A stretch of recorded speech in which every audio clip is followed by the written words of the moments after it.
Estamos ao vivo já, minhas amigas. Queria dar boa noite para vocês, nós aqui da página Comunidades em Reflexão.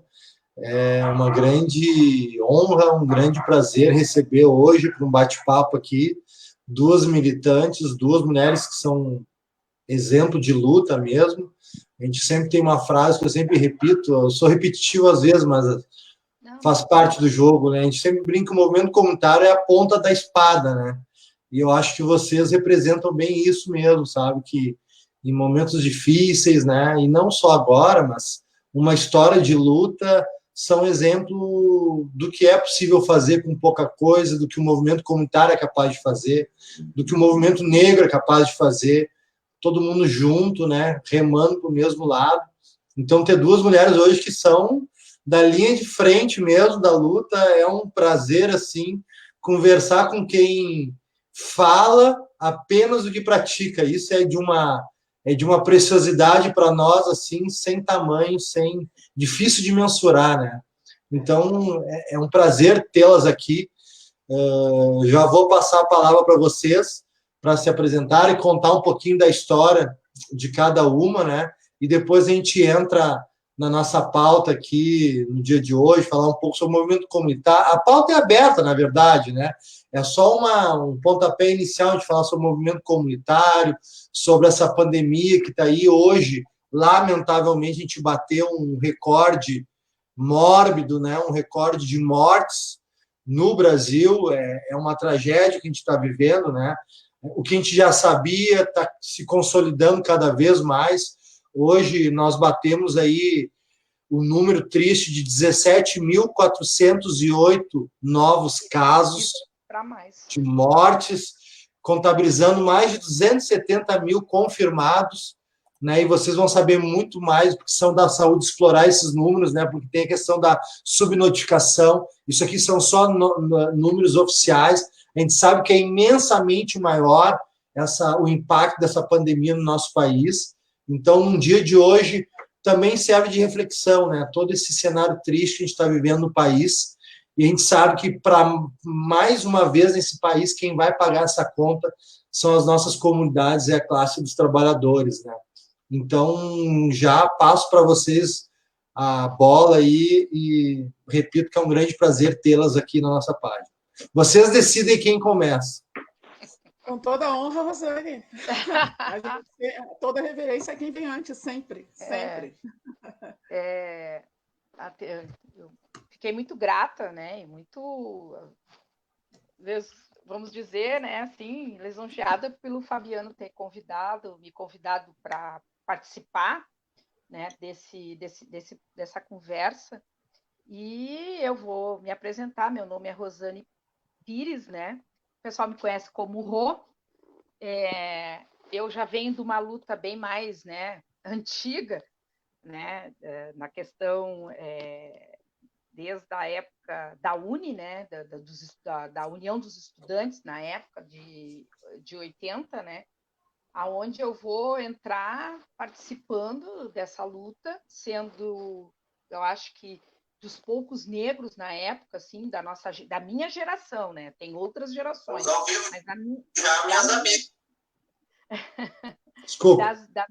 da minha geração, né? Foi uma geração que lutou muito contra a ditadura, porque eu nasci na ditadura, me criei dentro dela e lutei contra ela, né? Sendo que nos anos 80 a gente sente muito essa ditadura, né? Dentro das escolas, né? E principalmente para o negro, né? Nós não tínhamos a oportunidade, nós não víamos negros nas universidades, era muito pouco, né? Eu fui uma que tentei a URGS várias vezes na área de medicina, né? Mas com o pouco que eu tinha assim, vamos dizer assim, naquela época tu não tinha muito dinheiro para fazer cursinho, essas coisas, então tu ia meio que né? Bota o peito e vai, né? Mas não deu. Mas aí eu resolvi que eu não ia desistir do meu sonho em trabalhar na área de saúde, né? Então eu fui para a área de enfermagem, né? Na época, né? Que era o auxiliar de enfermagem, né? E depois eu passo para ser técnico. E então eu sou da luta já dos estudantes, né? E na época, assim, para dar uma pincelada rápida, a gente lutou muito contra a ditadura. Nas diretas já, eu participei de várias manifestações das diretas já, onde eu tive a oportunidade de conhecer grandes feras da política que hoje não estão entre nós, né? Mas que fizeram a parte deles, né? Sendo ruim ou bom ou não, foram, né? Alguns negros que lutaram muito para isso também, né? A gente teve muitas essas oportunidades de conhecê-los também durante essa luta. E logo em seguida vem a Constituição de 88, que eu tive o prazer de estar numa das reuniões aqui em Porto Alegre, né? Que começa aqui em Porto Alegre, né? E aí a gente tem a oportunidade de ver e de poder ajudar a construir a Constituição de 88, né? Vários estudantes na época da Uni, e políticos, e várias entidades, né, ajudaram muito a construir a nossa Constituição, que é a nossa Bíblia, né? E sem ela, nós não estaríamos na democracia que a gente está hoje.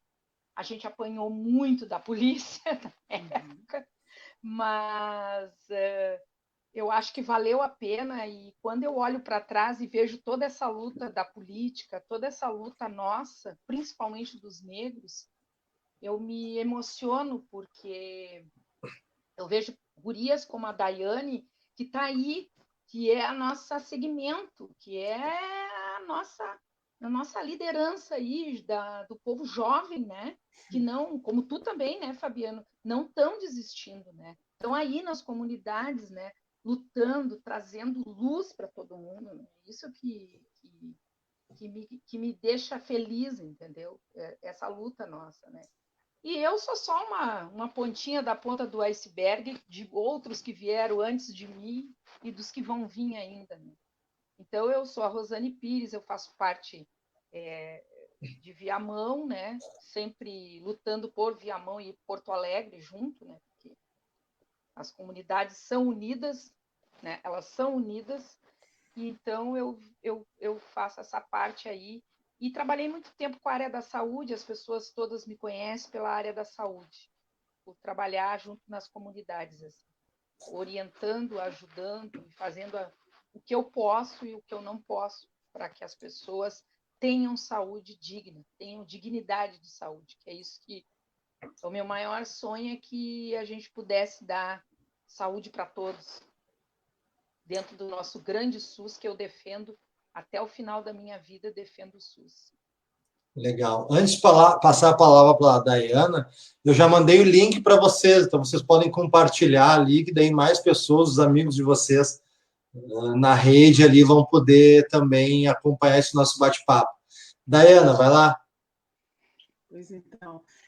Inicio falando que defender o SUS é defender a democracia, é lutar pela democracia. Não existe a possibilidade da gente pensar em algo que seja diferente disso. E no momento como esse, no momento de pandemia, é essencial que a gente tenha conhecimento do Sistema Único, é essencial que a gente saiba quem de fato está nos amparando. Por mais que a gente ainda tenha falhas que venham de certa forma, expor o sistema, a gente tem sim a segurança de que ainda é gratuito, universal, e a gente trabalha numa perspectiva de equidade. Esses são os pilares do SUS, então é importantíssimo. E já comecei atravessado, então vou falar, eu já fui apresentada antes, meu nome é Daiana Santos, eu sou sanitarista, educadora social, trabalho há bastante tempo já com as políticas de saúde, também com essa educação numa perspectiva da rua, com mulheres em situação de vulnerabilidade, violência, e também situação de rua, né? Nas comunidades aqui em Porto Alegre, em quase todo o município, e fico imensamente feliz com o convite para a gente estar aqui trabalhando essa temática com o pé no chão, que para mim faz total diferença. A gente até pode teorizar em algum ponto, mas definitivamente o que vai dar resultado é quando a gente fala a partir do lugar que a gente ocupa, porque isso produz sentido de outra forma, sabe? É mais orgânico, talvez seja essa a palavra. Então, fico muito feliz em estar aqui. Repito o que já havia rasgado anteriormente aqui em elogios para a Rosane, e sempre faço isso porque é, sim, necessário que a gente valorize e evidencie a luta das mulheres negras, e principalmente em vida, porque a gente tem um hábito muito ruim de ficar saudando depois que se foi. Não, eu quero fazer isso em vida e aproveito esse momento para fazer isso para a Rosane e para muitas outras que me antecederam e me antecedem nesta luta, abrindo o caminho com tanta qualidade, com tanta força, para que hoje seja possível que eu faça o trabalho que eu faço. Se hoje eu chego nas comunidades e eu vejo lideranças, mulheres, negras, tão fortes lá, eu penso, eu realmente devo dar essa continuidade. É uma necessidade, uma perspectiva histórica nossa, enquanto mulheres, e principalmente nós mulheres negras, para que se possa abrir caminho para as outras também. Se tudo que a gente tem até hoje foi conquistado pelo movimento social e por essas lutas, continuemos, porque a gente tem muito que avançar, muito mesmo. Então, fico imensamente feliz pelo convite, Fabiana, e principalmente por estar aqui junto com essa mulher que, para mim, é muito especial, é uma referência de mulher negra e de luta. Nesse momento, mais do que nunca, saúde e reverencio, porque é assim que a gente estrutura as nossas bases e se revigora para poder seguir. Bueno, vamos lá. Eu falo muito, então tem que me orientar. Não, mas o bom dos nossos bate-papos aqui é que o tempo termina quando a gente decidir que termina. Então, aqui a gente está tranquilo aqui e vamos até onde achar que tem que ir. Eu acho que isso é muito bacana, Dayana, isso que tu fala, né? Seguindo bem na linha da Rosane, porque eu tenho um alinhamento muito grande também em relação à teoria, à prática, né? A gente vê às vezes, a teoria se perder e se transformar num fim em si mesmo, né? E o que é mais importante, talvez, ou tão importante quanto que a prática, que é pensar nas ideias, mas trazer isso para o plano da realidade, isso aí às vezes meio que se evapora ou se perde no caminho, né? E nós, no movimento comunitário, a gente sabe muito bem como é que é isso, né? Hoje mesmo, à tarde, a gente fazia uma reunião da União de Vilas e buscando apoiadores para a rede de solidariedade, porque a gente sempre brinca, o movimento comunitário não tem uma perna curta, ele tem as duas pernas curtas, né? Porque não tem, lidando a cada dia um desafio, apagando um incêndio por dia, né? Sempre buscando apoiadores para poder fazer a coisa andar. Então, é muito bacana a gente estar aqui hoje, poder trocar essas experiências, né? Porque eu acho que é muito importante cada vez mais a gente nos aproximar das nossas comunidades, aproximar as ideias, as experiências do que está acontecendo. Porque, às vezes, uma experiência bacana que está acontecendo na Lomba, na Tinga, outro dia a gente estava aqui com o meu parceiro André, o Saroba também, trazendo toda a bagagem lá da Restinga. Eu acho que isso é muito bacana, né? E aí eu já engancho para perguntar para vocês, como é que vocês enxergam o papel do movimento comunitário hoje em meio a essa pandemia? Porque a gente tem que pegar, eu não sei como é que está aí, Rosane, em Viamão, mas em Porto Alegre, a gente vive uma omissão total do poder público municipal. Nós, do movimento comunitário, a gente está completamente por nós por nós, né? É bem isso. Então, meu querido, te junta com nós aqui, porque Viamão está tirada das traças. Não, aqui em Porto Alegre, Rosane, tá assim, a gente, na verdade, isso é um problema, eu queria ouvir você sobre isso, porque ao mesmo tempo que a gente faz esse trabalho de rede de solidariedade nas comunidades, a gente está tendo um trabalho também de informar cada vez mais as nossas comunidades que nós não somos o poder público, nós não somos a prefeitura, então que o pouquinho que a gente tem, a gente divide com todo mundo, e às vezes acaba criando uma expectativa nas pessoas que é muito, às vezes, delicado para a gente trabalhar com esse cenário, porque realmente a Prefeitura de Porto Alegre, em relação aos alimentos, essa rede de solidariedade que deveria estar junto conosco, independente de projeto político, mas deveria estar junto nas comunidades, praticamente se exime de qualquer responsabilidade. Então, nesse contexto, eu queria ouvir um pouco vocês sobre o papel dessa luta que vocês fazem nas comunidades também, em cada território que precisa dessa participação ativa desses militantes. Viamão, posso te dizer assim, ó, ontem eu tive uma reunião política, né? E assim vi o pessoal comentando e tal. Mas eu vou falar mais de mim aqui, tá? Na questão mesmo do que eu estou vendo, tá? Viamão praticamente não tem nada na área da saúde. Aonde, quando eu falei da carta que eu fiz aberta à população de Viamão, tentando avisar, tentando ser o mais simples possível nas palavras, não não tentar falar na palavra mais técnica na área da saúde, o que aconteceu aqui? Nós estamos com um problema sério, que eu acho que vocês devem estar sabendo. Viamão teve problemas com o prefeito, foi feito todo um afastamento, né, do prefeito e de outros cargos que estavam junto, principalmente a área da saúde, né, onde foi constatado, vocês viram em TV, passou tudo isso aí. Bom, o prefeito que ficou assumindo, né, que era o vice, o cara não tem noção de nada, tá? Foi trocado dois secretários de saúde que entraram e nem ficaram, estão que nem lá em cima. Não ficou nem uma semana, os caras levantaram acampamento. A médica da área da sanitarista, que estaria dentro do combate do coronavírus aqui em Viamão, pediu demissão, não quis ficar mais, tá? E aí nós estamos assim, ó, entrou agora um novo secretário, que eu nem sei quem é o cara, não tenho nem ideia quem seja. Posso te dizer assim, ó, que não está tendo nenhum tipo de... porque assim, ó, uma coisa que eu questionei e coloquei dentro também das lives, das lives que tem aqui dentro de Viamão e tal, que eu mandei, é uma coisa que eu achei engraçado. O prefeito abre o comércio de Viamão, tá? Estava pressionado o tempo todo para abrir.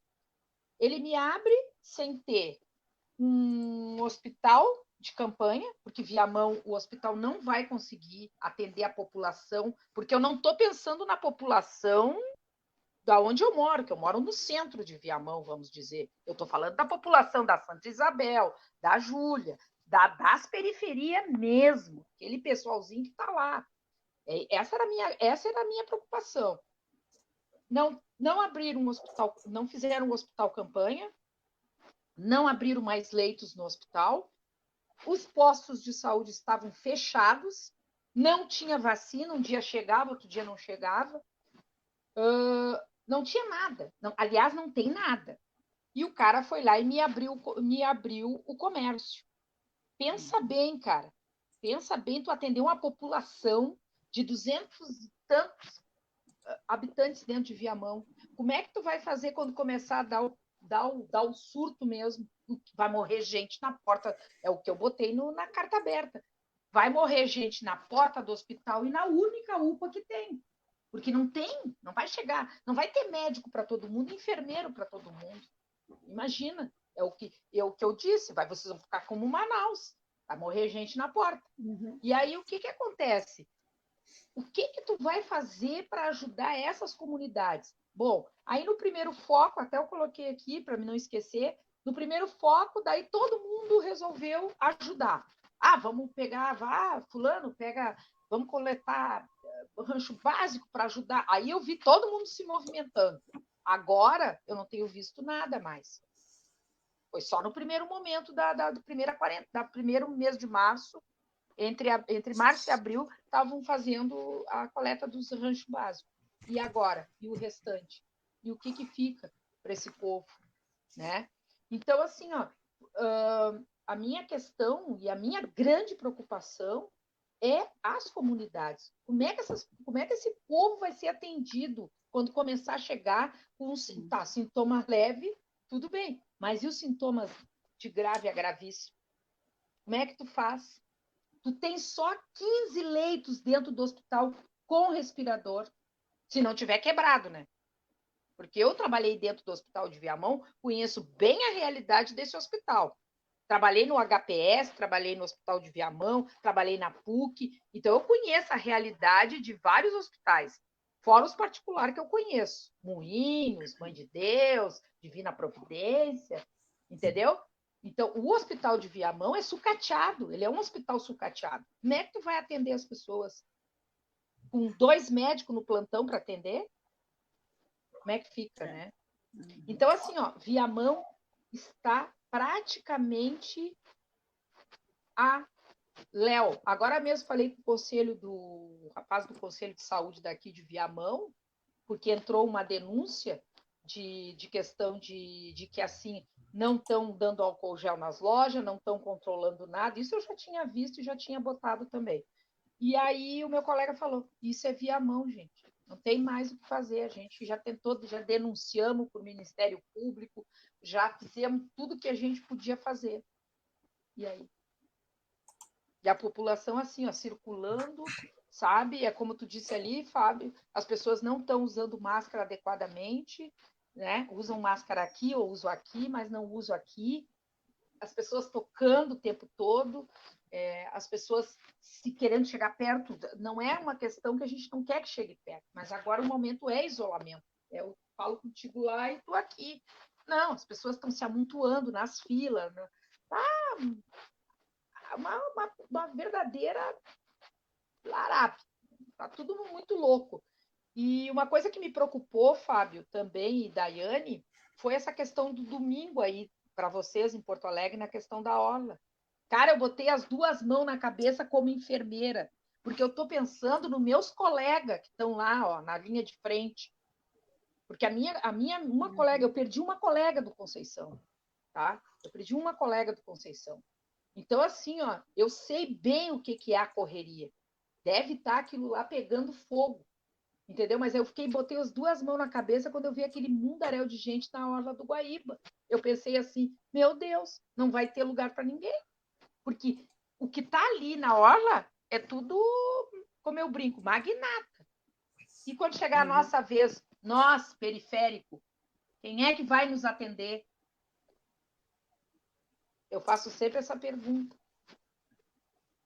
É como tu disse aí, o governo não está nem aí para nós. Nem aí, nem governo federal, principalmente governo federal, que é mais que morra uma parte da população do povo periférico, né?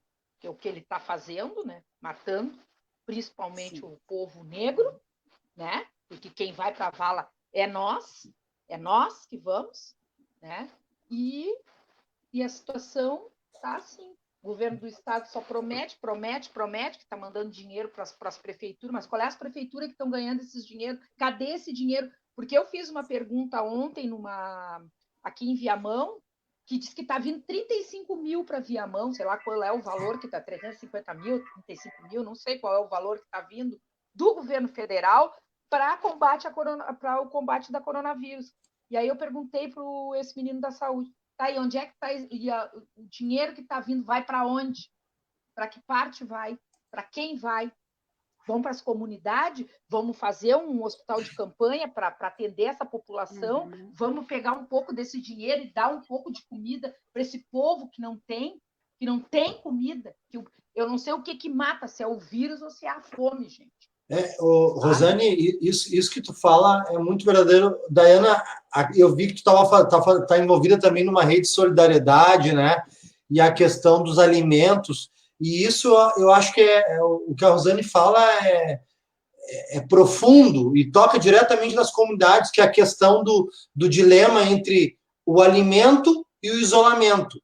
Porque se tu não tiver como botar comida na panela, como é que tu vai ficar em casa? Como é que tu vai fazer o isolamento social se tu não tiver comida? Se tu não tiver um Estado atuante? Como é que tu vê essa questão também, Daiane? São várias coisas, eu acho que a Rosane trouxe elementos que eu quero tocar justamente nessa mesma linha.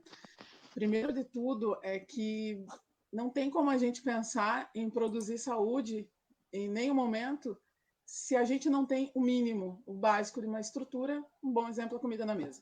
Não existe nenhum tipo de produção de saúde se tu não tem comida na mesa. A gente já começa por aí. Eu estou à frente agora do Fundo de Amparo ao Combate à Fome das Mulheres, é um fundo específico para mulheres aqui no município, e a gente está atendendo todas as regiões. Só que a gente tem trabalhado sempre nessa organização assim de chegar nos lugares, de fazer uma avaliação se já não foi atendido. Por quê? Porque a gente compreende que muitas ações estão acontecendo, mas que nem todas vão chegar. Até porque aí entra justamente o início da tua pergunta, que é: cadê o poder público? A ausência do poder público e esse descaso, que é o que eu acho que eu quero me deter, inclusive para falar do fundo, eu preciso trazer isso à tona, o porquê a gente só cria enquanto iniciativa da sociedade civil porque o poder público se ausenta. Nesse momento tão grave, nesse momento tão necessário, se ausenta de uma forma tão violenta que, ao invés de produzir iniciativas, ao invés de produzir movimentos para que a gente possa estar organizado e pensando no cuidado dessa população, está sim apoiando a necropolítica, está sim apoiando o genocídio em massa, está sim pautando morte dessas pessoas. Isso é desde sempre. A gente teve um movimento já há uns anos atrás, e não estou aqui levantando bandeira de governo algum, não é essa a ideia, mas falando sim que a gente teve um período em que as comunidades, as populações mais vulneráveis, elas eram visualizadas, elas eram vistas e eram tratadas com respeito mínimo de dignidade. Exatamente. E tinham a possibilidade de transitar em outros espaços que não só os espaços periféricos. Nesse momento, e eu te digo, eu posso dar um exemplo, inclusive, de hoje. Eu chego há pouco tempo em casa, cheguei há muito pouco tempo, que hoje a gente foi fazer um trabalho lá no Chapéu do Sol, que fica na Zona Sul. Quando chego nessa comunidade, eu me deparo com tantas questões já tão estruturadas ali e com uma naturalização desta violência que me choca. Posso te falar de esgoto aberto a céu aberto. É uma das coisas. O esgoto aberto, o esgoto que, inclusive, o cano ele atravessa no meio do pátio onde as pessoas moram, e as pessoas, para poder minimizar isso, criaram uma ponte em cima dele. Então, tu vai criando alternativas, porque nada disso vai mudar. E relatos de que quando chove, alaga tudo, as pessoas não têm como transitar ali, que o trabalhador, mesmo assim, ele vai se deslocar dessa forma, porque o patrão que mora na Zona Nobre não quer saber o que está acontecendo lá, sabe? Porque é um lugar que até bem pouco tempo atrás, e isso as pessoas mesmo relatam, eu estou falando de relatos que eu ouvi agora, as pessoas falando que não constava, eles não conseguem receber uma correspondência porque não consta. Então, como é que uma pessoa que produz, como é que um trabalhador que está ali ativo, ele não consta? Então, o descaso ele já começa por aí, Fabiano, já começa pela invisibilização de um problema estrutural. Uma grande maioria de mulheres, chefes de família, que estão ali, uma comunidade que até então, das pessoas que hoje nós fizemos esse atendimento, esse acompanhamento, de quase 100 mulheres, a maioria mulheres negras com crianças, um perfil que é muito objetivo, baixa escolaridade, gravidez na adolescência, enfim, várias coisas que eu poderia trazer aqui. E por que eu estou trazendo isso como elementos importantes? Porque isso faz com que a gente compreenda, de fato, quem é e quem são as pessoas que estão recebendo o cuidado, desde sempre, mas nesse momento específico. Se essa comunidade que eu chego hoje e consigo atender 100 pessoas, 120 pessoas, ela relata tudo isso, não é a pandemia que trouxe esse problema já estava lá. Esse problema é um problema estrutural. Então, aí fica a questão, por que o poder público se omite de fazer uma avaliação mais a fundo e por que não garante o mínimo de dignidade para essas pessoas nesses lugares? A fome é urgente, é uma necessidade de hoje, é o que a gente está conseguindo chegar com o fundo, e aí volto com o trabalho, e vai conseguir aí segurar durante o mês, durante mais uns dias, quem sabe, enfim, vai retornar. Mas não é só disso, não é só isso que eu falo. Falo dessa outra estrutura que, inclusive, fala muito do que a Rosane traz. E quando chegar na comunidade, quando chegar na periferia? A maioria das pessoas, e vou te dizer que é uma grande maioria, hoje não estava usando máscara. E quando eu perguntava, assim, questionava, eu disse, olha, você sabe da necessidade de utilizar a máscara, né? Porque a gente está aí com vírus, a pandemia, trazia todo esse cenário. As pessoas, quase todas, falavam o seguinte, a gente não conseguiu comprar a máscara. De novo, a gente volta a essa relação comercial. Nós doamos máscaras, a gente faz essa doação, mas é isso. Se não são iniciativas da sociedade civil, onde está o poder público? É isso. De fato, é isso que me deixa perplexa, pensando que é algo que já estava. O que se evidencia nesse momento de pandemia é uma pobreza e um descaso que já está aí. É algo que só vem com esse crescente a partir do momento que as pessoas não conseguem sair para minimamente trazer o sustento para dentro da casa. Então, isso se acentua quando as crianças estão em casa, porque creche está fechada, serviço de convivência está fechado, escola está fechada, mas já está ali. E falando em escola, também aproveito para falar desse mesmo lugar onde fui hoje, que para as crianças chegarem até a escola, elas têm que atravessar um matagal. E daí eu perguntei, mas por que só esse lugar? Falei, ou faz toda a volta, que daí dá em torno de 4, 5 quilômetros, ou então atravessa aqui. Eu falo, gente, olha, dia de chuva, não importa, é esse o único espaço. Então, que perspectiva de mudança a gente está dando para a população como um todo? Sabe? Falo da produção de saúde neste momento, é importante, mas a gente não pode separar disso também, de olhar essa realidade como um todo. e pensar nessa perspectiva de criar movimentos, ações, mas principalmente de gerar a crítica, o benefício da crítica para essas pessoas, para compreenderem que não se deve naturalizar, porque isso é uma violência.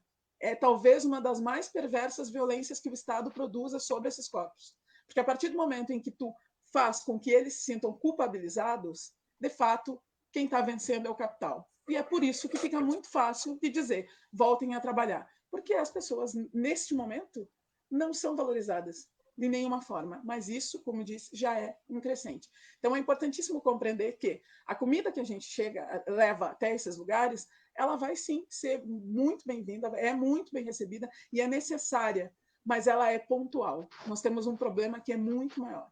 E é esse problema que eu acho que, neste momento, é necessário que a gente, nós que estamos na rua, todos os coletivos que estão à frente, eu sei que não é só eu com o meu coletivo de mulheres que está aí levando o fundo para essas comunidades, tem muitos outros, muitas iniciativas fantásticas que estão, de fato, na rua, ativos e pensantes e trabalhando para minimizar esse período, esse impacto desse período tão violento para essas pessoas, mas é necessário que nós façamos isso, que a gente coloque à tona, que a gente coloque para o mundo, para as pessoas compreenderem que não é a pandemia, é uma estrutura que já está aí. E que quando começou, e volto ao início da minha fala, que quando começou a ser minimizada com políticas públicas que eram sérias e pensadas para a base, para as comunidades, isso foi retirado. E a gente volta de novo a esta margem da miséria. Porque é isso, trabalhar para comer, para mim,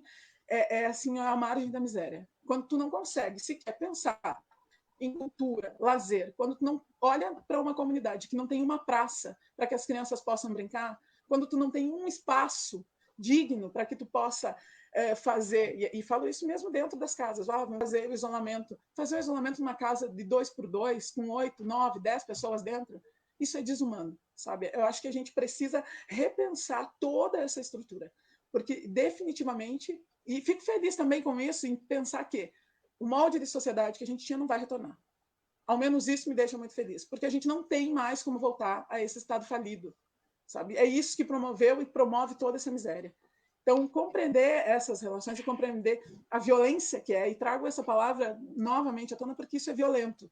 E falo porque sinto, e todos os dias, para mim, é de muita resiliência e de muita resistência, porque eu olho uma grande maioria negra nesses espaços. Isso quer dizer muito de uma construção de país que não reconhece nós, negros, como indivíduos que conseguem minimamente pensar para além desse ranço escravocrata, sabe?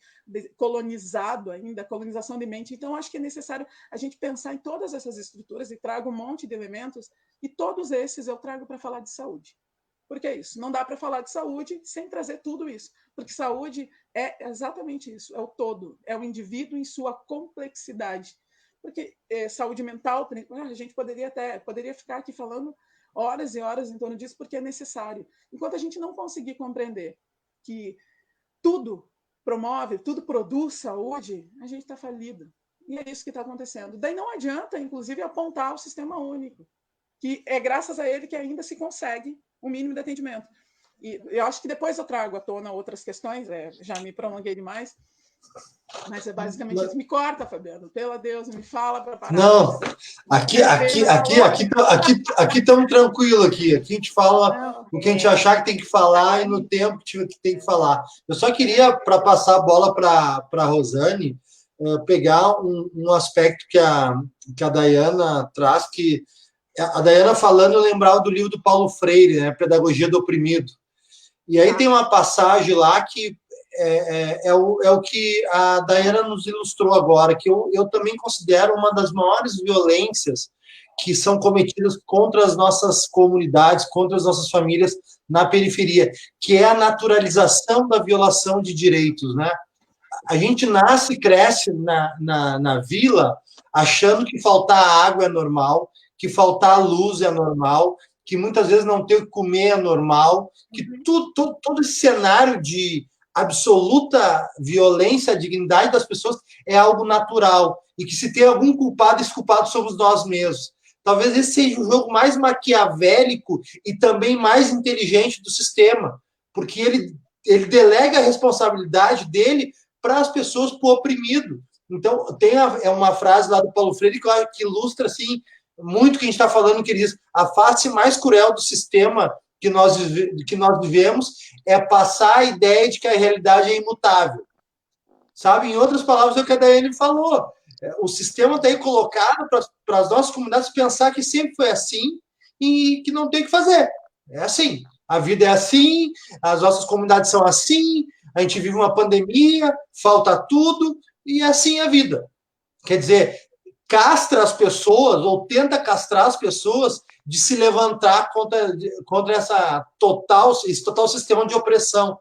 Então, eu acho que isso é muito relevante e bota o dedo na ferida mesmo, do que eu acho que aí entra o papel do movimento comunitário, para a gente cada vez mais trabalhar. Eu sempre tenho muito cuidado de falar a questão da conscientização, porque conscientização dá a ideia de que alguém sabe alguma coisa e outro alguém não sabe nada. Na verdade, é uma ideia bem na linha do Paulo Freire de construir junto o conhecimento, para que em algum momento a gente dê um basta nisso e o nosso morro desça para o asfalto.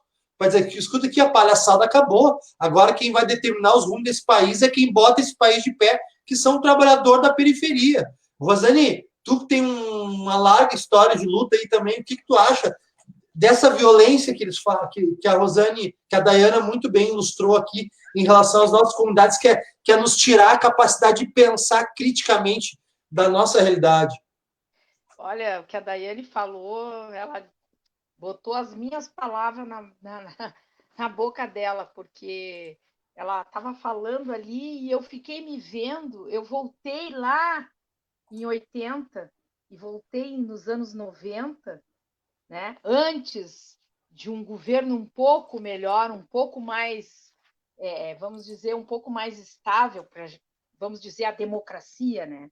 Quando a gente ganhou a democracia, eu me vi, né, nessas comunidades na época, caminhando, sabe? Não mudou, nada mudou, milímetro só.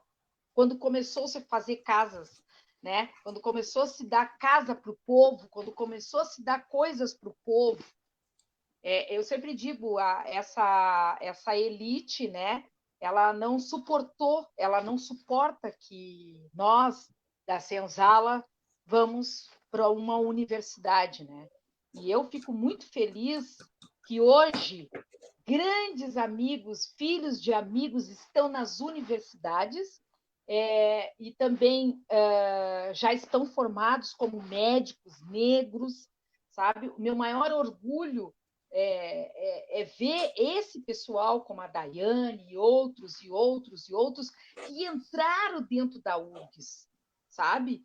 Eu vi a URGS branca, eu via um negro dentro da URGS, e eu via a URGS branca. Hoje eu tenho, porque eu fui estudar na URGS, fazer um curso na URGS, e eu me orgulhei de ver professores negros dando aula. Cara, eu me sentei assim, ó, no meio do campus da URGS e fiquei olhando assim e disse: puta que pariu, valeu a luta, cara, valeu o suor de muita gente que morreu, morreu lutando por a democracia. E eu sempre digo, eu agradeço todos os dias lá em cima para esse povo que se deu sangue para ter o que nós temos hoje. E fico feliz quando eu vejo um negro dentro de uma universidade federal, de uma universidade pública, porque ali é o lugar dele. O lugar dele é ali. Não é na universidade paga, mas sim na universidade pública. Isso é nosso, sabe? Eu uso hoje eu uso para mim, né? Dentro da minha parte que eu penso sempre e uso como uma frase muito forte. O negro não deve nada a essa nação, mas essa nação deve muito a esse negro que escorreu o primeiro sangue nesse solo brasileiro, como os índios também. Mas nós, negros, não viemos aqui porque a gente quis. Nós fomos trazidos, sabe? E construímos essa nação, e muito bem construída, com o nosso suor, com o nosso sangue. Nós derramamos muito sangue por essa nação. E essa nação não nos reconhece. Nunca nos reconhece. Sempre querem que a gente entre pela porta dos fundos, nunca pela porta da frente.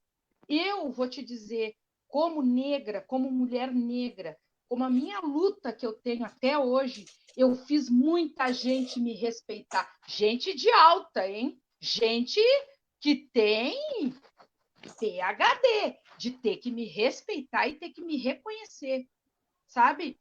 Eu fui atingida agora essa semana que me disseram assim, tu é uma Hells auxiliar de enfermagem. Eu não sou um auxiliar de enfermagem, eu sou um técnico de enfermagem. Mas me orgulho muito de ser auxiliar de enfermagem. Foi onde tudo começou. E outra coisa, eu estou no último semestre da faculdade de gastronomia, tá? Porque eu tenho uma outra tese que eu quero defender dentro da gastronomia na área de alimentar, né? Então, assim, ó, me orgulho muito de onde eu cheguei, aonde eu estou, sabe? Ninguém está me ofendendo nada, não me ofende ser auxiliar de enfermagem. Pelo contrário, aonde tudo começou, comecei como auxiliar de enfermagem. Hoje, se eu sei, o que eu tenho conhecimento, e que tem muito médico que já chegou para mim e disse assim, olha, Rosane, só faltou diploma de medicina, porque tu fica só matutando, né? Conhecimento,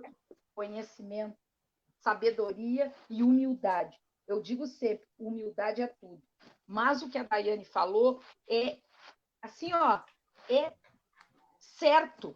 Nada mudou. As pessoas continuam caminhando nas valetas, porque a Daiane postou uma foto, que eu até, inclusive, fui lá e cara, eu fiquei apavorada de como o governo não está nem aí, mas nós somos só muito bom para quando eles precisam dos votos da gente. Para eles estarem lá, ó, brigando e se matando, enquanto o povo está passando fome e está na miséria, né? E está bebendo água de esgoto. Mas aí é como tu disse, Fabiano, está na hora do morro descer, está na hora das favelas, periferia descer e mostrar para o que veio. Enquanto esse povo não acordar e não ver que eles têm, descobrir que eles são livres, que eles têm essa força, meu Deus do céu. Esse é o grande problema. Nós ainda estamos, como diz um livro que eu li, infelizmente ainda o povo brasileiro ainda pensa que é escravo ainda estão sobre a chibata. É poucos como nós que conseguimos sair da chibata.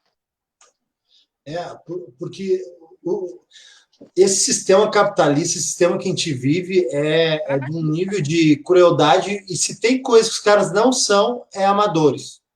Esses caras, eles não são amadores.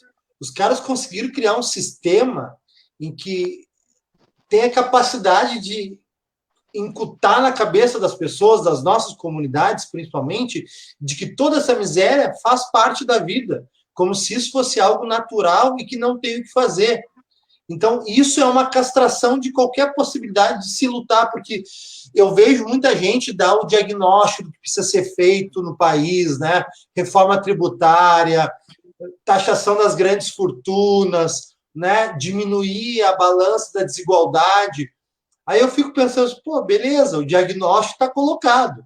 Agora, o que me interessa nesse momento é o passo seguinte. Como é que a gente vai fazer esse trem andar? Como é que a gente vai fazer a coisa acontecer? E aí eu não consigo imaginar que vem uma mudança estrutural de dentro do sistema para fora.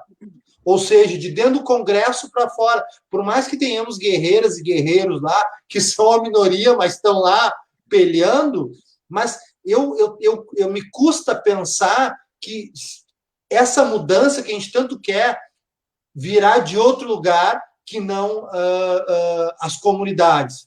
Sem o protagonismo desse povo, das comunidades, das nossas periferias, puxar essa mudança no país, eu sinceramente, eu sou muito cético sobre esse aspecto de pensar que o próprio sistema e um dia vai se iluminar, vai ter uma iluminação divina e vai dizer, olha, a partir de agora nós vamos ser menos selvagens, vamos pensar um país mais igualitário, um país melhor para todo mundo. Eu não consigo imaginar. Para mim, o que existe mesmo é uma disputa de poder, que enquanto os caras estiverem lá dominando esse sistema que a gente vive não vai mudar. Enquanto o povo realmente não assumir essa responsabilidade, dizer, não, escuta que agora é com nós. Nós somos a imensa maioria. Não tem Estado que segure um povo na rua. Enquanto a gente não atingir esse grau de consciência coletiva, digamos assim, eu acho muito difícil que realmente o sistema mude. O que não significa que a gente não tem que eleger pessoas que tenham essa preocupação, mas o papel que eles fazem lá não vai conseguir tocar nas estruturas do país. O que vai tocar, a minha opinião, o que vai conseguir tocar nas estruturas do país, que é isso que a gente tanto almeja, é realmente o nosso povo assumindo as rédeas desse país, assumindo o processo, assumindo o protagonismo de uma mudança profunda.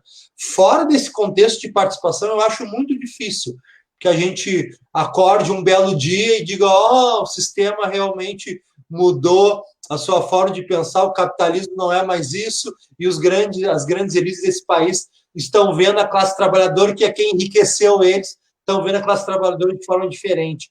Eu acho que isso é muito importante. E aí toca num ponto que vocês falaram, que é a questão de enxergar que nem todo governo é igual. E nós estamos vivendo hoje a prova cabal disso. O governo que nós temos hoje na presidência da República, olha, ele atenta contra qualquer nível de civilidade que a gente possa pensar numa sociedade. Porque o cara tem todo o direito de ser de direita, se eu quiser, mas daí a concordar com um discurso, com as ações de um presidente que beira o fascismo, que dialoga, que admira o fascismo, isso é inaceitável, porque isso arrebenta diretamente as nossas comunidades. E eu não tenho problema nenhum de dizer que sou crítico aos governos que passaram do Partido dos Trabalhadores, mas se tem coisa que meu avô me ensinou, foi o seguinte aqui, ó, gurió, depois de comer, tu não vira o coxo, tá? Tu não vira o coxo. E é bem isso que eu faço. É bem isso que eu faço. Eu estudei com políticas públicas do governo Lula. Tem duras críticas aos governos do PT. Agora, não venham me dizer que teve governo melhor para pobre nesse país, porque não teve. E eu, assim como a Dayana também, a Rosane, nós somos exemplo disso. Como é que vamos dizer alguma coisa diferente? Porque uma coisa é tu ter uma visão crítica do governo. Eu acho que isso é bom, inclusive para quem passou por lá. Eu tenho queridos amigos meus em todos os partidos, inclusive do PT, queridos companheiros de luta, e eu digo, essa visão crítica é boa para quando voltar ao governo, para poder fazer mais ainda e fazer melhor. Agora, tu tem que comparar as coisas, não é possível, porque senão a gente cai num senso comum de que todo mundo é igual. E o governo Bolsonaro agora está provando cabalmente que não é tudo igual, muito antes, pelo contrário. Tem muita diferença dentro desse sistema burguês, desse sistema capitalista, mas tem muita diferença de um governo para o outro. Não é possível que a gente não consiga dialogar de forma amigável, mas de forma consciente, sabe? O governo que está aí não... E eu não teria problema nenhum se eu tivesse votado nesse governo e dizer, olha, meu amigo, esses caras não me representam mais. E vou dizer nas comunidades, eu queria ouvir um pouquinho vocês também, eu estou dialogando, né? Obviamente, nós do movimento comunitário, a gente está lá conversando com as pessoas. Eu estou conversando com um monte de pessoas que dizem, olha, Fabiano, eu votei no Bolsonaro, mas só o seguinte, ó, esse cara que está aí não é o cara que eu queria. Esse cara não me representa. Esse cara não é o que eu votei. Eu votei em outra coisa. Eu não autorizo ele a fazer o que ele está fazendo. Sabe? Então, isso é bacana, porque a gente vê também aí, às vezes, uma pequena burguesia da classe média criticar as comunidades, a classe trabalhadora que votou no Bolsonaro. Eu dou risada, na verdade, porque, cara, primeiro a gente tem que respeitar e ouvir essas comunidades que votaram, que entenderam que o atual presidente era a melhor alternativa. A gente entender o olhar, o ponto de vista deles, para a partir daí a gente começar a entender e trabalhar melhor a nossa realidade. Então, esse é um ponto nevrálgico que vocês colocam. Não existe governo igual. Nós temos que fazer essa análise crítica. E aqui não significa, como eu falei, tapar os olhos. A gente tem uma análise crítica, mas saber que tem diferenças de governo, sim. Não é possível a gente achar que é tudo igual. A realidade está provada. Eu uso um exemplo, eu brinco, viu, Rosane e Dayana, que às vezes nem o PT no governo da Dilma, por exemplo, eles têm noção do que foi, por exemplo, o programa Mais Médico para as nossas comunidades, que trouxeram médicos, principalmente médicos cubanos, que chegou a ser 70% do quadro do programa Mais Médico, atendeu mais de 64 milhões de brasileiros, às vezes nem o governo não tinha noção da mudança brutal que foi para as nossas comunidades. E isso vai vir de um governo de esquerda, de centro-esquerda, não vai vir de um governo de direita. Está aí, acabaram com o programa Mais Médico e está lá nosso posto de saúde abandonado. Então, eu acho que isso é fundamental, sabe? A gente conversar de forma fraterna com as pessoas, dizer, olha, companheiro, olha, a gente brinca, né, na comunidade, lembra aquele médico que falava meio atravessado ali? Pois é. Cadê? Cadê os nossos médicos? Cadê esse povo que trabalhava? E o Bolsonaro, por uma loucura, uma coisa ideológica de não gostar de Cuba, o cara me tira os médicos que estavam trabalhando nas periferias. E sendo que abriu um vácuo, não tem ninguém lá trabalhando, e como é que faz? Então, essa análise crítica, fraterna e, acima de tudo, racional precisa ser feito. E esse diálogo a gente vem tentando estabelecer também com as nossas comunidades, sabe? Porque senão acontece aquilo de cada 2 anos, os caras vão lá, dão um fardamento de futebol para a nossa gurizada para pedir voto e nunca mais aparece. Eu acho que esse debate que vocês trazem aí é fundamental para as nossas comunidades. Essa parte aí eu vou entrar porque é uma parte que eu gosto de falar. No início ali que tu estava falando, eu estava formulando aqui na cabeça que eu ia dizer. O problema é que o povo ainda se sente culpado. Né? Eles fazem com que o povo se sinta culpado. De tudo isso ainda que está acontecendo, o povo ainda tem que se sentir culpado. Entendeu? Nós somos culpados de tudo isso. Não. E outra, o que tu falou, fundamental, que entrou os cubanos. Na época, eu vou te dizer, porque eu estava nessa época na área ainda da saúde, e eu me lembro que os médicos estavam assim, ó, puto da cara, que estava chegando os cubanos. O que eles fizeram? Eles fizeram fake news, que na época ainda não tinha fake news, mas já tinha fake news do fala-fala. Eles falavam mal dos cubanos, que os cubanos iam dar remédio errado, que os cubanos iam fazer isso, que os cubanos iam fazer aquilo. Em primeiro lugar, os cubanos não fizeram nada. Pelo contrário, ajudaram. Eles foram lá no meio do mato, lá nas ribeirinhas, lá para cima, e aqui no sul, eles foram nos lugares mais que ninguém nunca quis atender. Tá? Uhum. E outra coisa, a medicina de Cuba é a melhor medicina do mundo. Está sendo considerada, eles vão ganhar agora. Quando a pandemia passar, eles estão sendo cotados para ganhar me esqueci agora o nome daquele prêmio maior que tem, o Prêmio Nobel. Da paz, aí. O que Cuba está fazendo? Cuba está pegando médicos e distribuiu para a Europa, entendeu? Distribuiu para um monte de lugar para ajudar, tá? E outra coisa que eu vou te falar, eu sempre vou te dizer uma coisa, porque eu trabalhei dentro da área da saúde hospitalar e na área da saúde pública. Eu só conheci 2 médicos de saúde pública que eram humanos.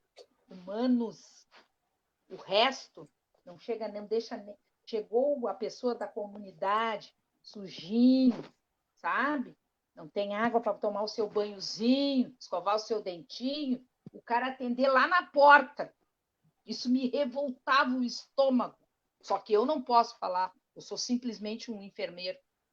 Mas conheci um médico brasileiro, trabalhou comigo numa comunidade aqui na Planalto, ele ficava horas com os pacientes. Tinha um paciente nosso, assim, quando ele chegava na porta, assim, que não aguentava. E eu brincava sempre com o doutor, você vai ganhar o céu, doutor. Ele ria.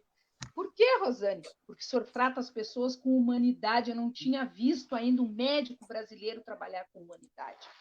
Nessa questão, os cubanos, eles são isso.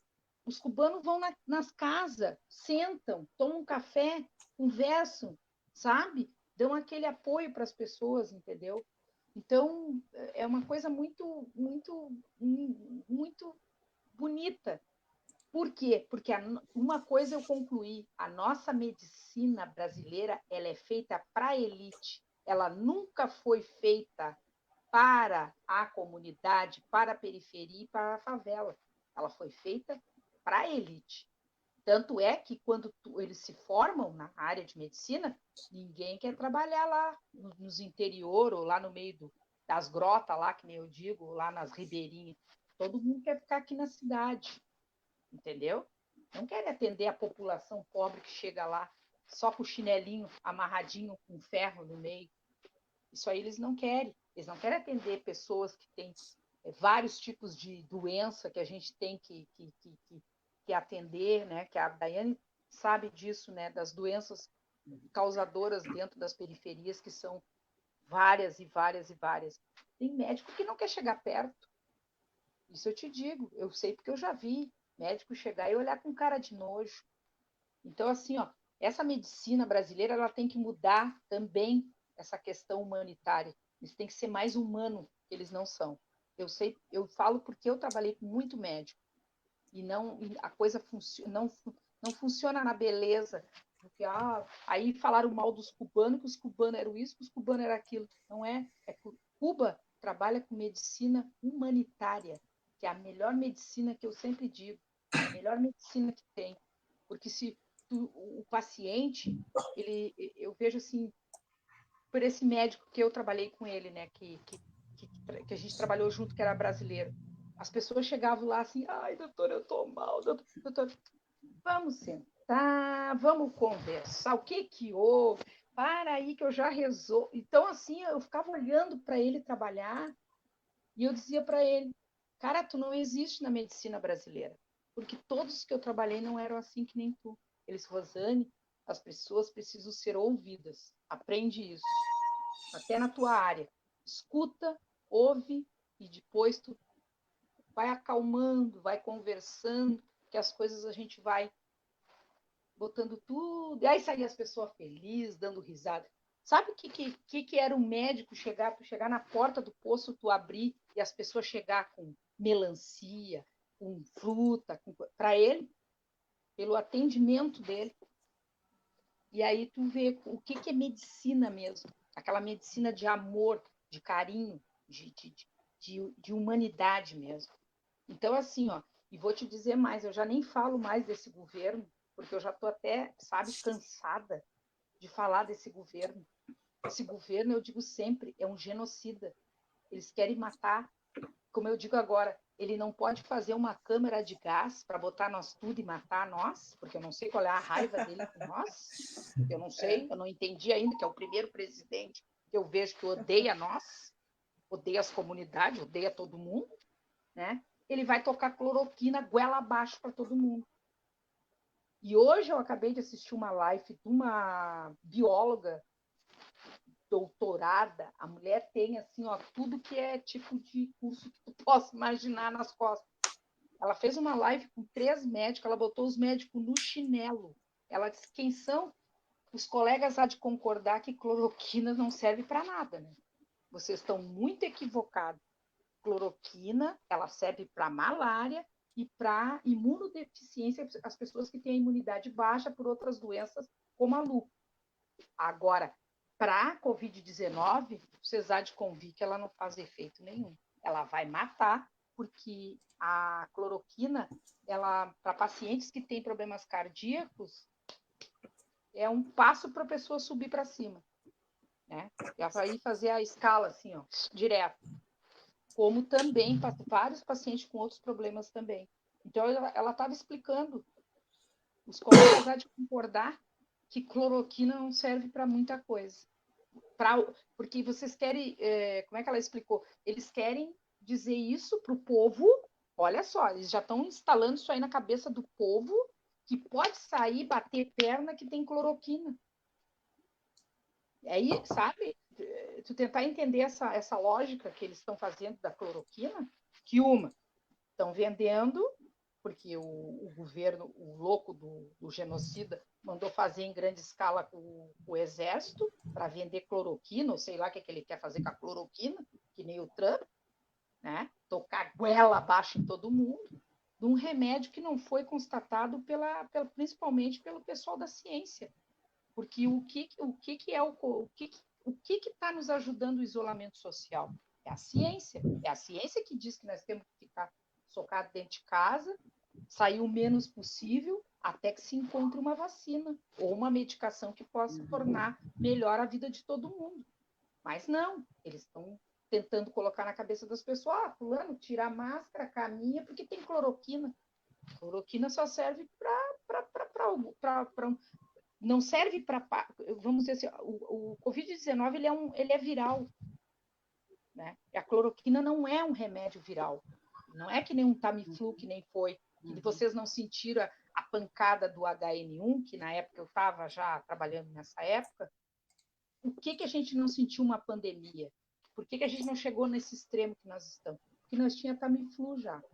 Então, quando tu chegava lá no posto de saúde, eu que fiz atendimento do HN1, chegava lá, tô com isso, toca Tamiflu, mas Tamiflu era para isso. Tinha sido já considerado pela Organização Mundial que era a medicação que estava salvando vidas. Claro que teve gente que morreu, mas foi muito pouquinho perto do que está sendo a Covid-19 que eles não estão encontrando. E os cientistas estão batendo cabeça para tentar achar uma vacina ou uma medicação que consiga segurar isso. Porque esse vírus ele é mortal. Ele é um vírus que... E outra coisa que eu digo, esse vírus veio para matar muita gente, mas também veio para abrir o olho de muita gente, principalmente no país. Porque eu agradeço o coronavírus, porque agora mostrou quem é o nosso querido presidente. Se não fosse esse vírus, nós estávamos pagando os pecados e todo mundo ainda aplaudindo ele. Só que agora não. O vírus vem para desmascarar ele e vai desmascarar mais ainda. Já tem muita coisa para estourar ainda. Eu acho que isso que a Rosane colocou é importante, né, Daiana? O ataque à ciência, né? Por exemplo, eu sou advogado, como é que eu vou me aventurar a querer falar com uma sanitarista e com uma enfermeira sobre saúde? Não é a minha área. Eu não entendo nada. Eu tenho que me acercar das pessoas que são daquela matéria, daquele estudo, que elas estudam aquilo ali. E o Brasil, a gente vive um momento tão difícil que é o momento de dizer a obviedade, o que é óbvio, né? Como é que a gente pode ter um presidente que ataca a ciência? Daí tu é sanitarista, tu é da saúde, como é que tu enxerga essa maluquice que é hoje esse ataque à ciência? Porque ciência não tem partido político, não tem campo ideológico. Ciência é ciência, ponto. As pessoas pesquisam, estudam e apontam os caminhos. Quando a gente pensa nisso, Fabiana, quando se olha para isso com a seriedade que se deve ter, se compreende que refutar a ciência é, de fato, tu tá colocando vidas, milhões de vidas em risco. Esse é um primeiro ponto, que eu acho que é bem importante, né? Que é essencial da gente compreender. Mas, para além disso, eu acho que a gente tem que ficar muito atento a essas estratégias que estão permeando, inclusive, essas crises, esses ataques, essa forma inconsequente, essa forma estúpida de agir e transitando à beira, inclusive, de uma insanidade, sabe? Troca ministro, volta ministro. Falando isso já bem no viés político, como vocês vêm colocando anteriormente. Pensar que a gente tem esta estrutura, que é uma estrutura... um bom exemplo aqui, Ministério da Saúde, que só nesse momento de pandemia trocou ministro 2 vezes. Pensar que não se detém, não, na verdade, não se dá a atenção devida para essa questão num momento crítico, porque esse é um momento crítico, um momento de pandemia é um momento crítico, é onde a gente deveria estar detendo toda a atenção, toda a energia para a saúde. Pensando nisso, não era para a gente estar aqui debatendo essa relação de que o que o presidente faz ou o que ele deixa de fazer relacionado a essa, como falo, vou utilizar de novo esse termo, essa insanidade, que isso não poderia estar se sobressaindo para além do cuidado com a população. Segundo ponto, isso está acontecendo. Se isso está acontecendo, e se a gente considera que teve todo um processo legítimo que o levou até lá, a gente tem que, então, atacar a raiz disso. O cerne dessa questão é como chegamos a esse ponto? Como chegamos a essa estrutura, a essa condição? E eu acho que tem uma coisa que é básica mesmo, assim, que é bem básica, que a gente precisa falar. Informação. Informação é poder e mantém lugares. Quando vocês falavam, e a Rosane trouxe, tu também trouxe anteriormente, essa relação de como fazer essa mudança, de como ter essa transformação, a primeira coisa que eu falo é, o que eu pergunto, na verdade, quem está disposto a mexer nos seus privilégios? Quem, de fato, está disposto a fazer isso? Porque, definitivamente, a partir do momento em que a gente pensar que ter pessoas que compreendem essas estruturas, essas relações como algo potente para essa transformação, como uma representatividade negra, como a ciência como base e parte fundamental desse processo, como retirar essas ações de um eixo médico-centrado. Também é importante a gente pensar nisso. Porque eu tenho visto, e não estou desconsiderando, estou falando que eu acho que a gente supervaloriza alguns pontos e esquece outros.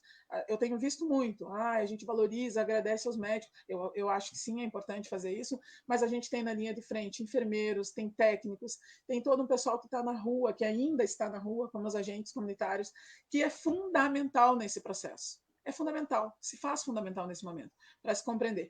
Porque esse é um momento onde a soma de todas as forças vai dar o resultado. E não adianta a gente pensar que fazer a mudança, e volto lá, a nível ministerial, fazer a mudança no Ministério da Saúde vai produzir um efeito aqui na ponta. Não vai. A gente tem que pensar em todos os cantos, e por isso que eu digo, a gente tem que se deter, porque isso é uma estratégia, se deter a compreender o todo, fazer uma análise mais complexa dessa conjuntura para entender por que em alguns lugares se mantém nesta forma, nessa perspectiva de construção, e outros continuam sofrendo, e a gente fica aqui debatendo, mas não chega até lá com algo que seja, de fato, eficaz, que produza um efeito naqueles lugares. Não demora muito, a gente vai ter aí contabilizado, e Rosane trouxe isso anteriormente, como está sendo em Manaus, a gente vai estar contabilizando as mortes assim, ó, em números grosseiros, sabe? Por quê?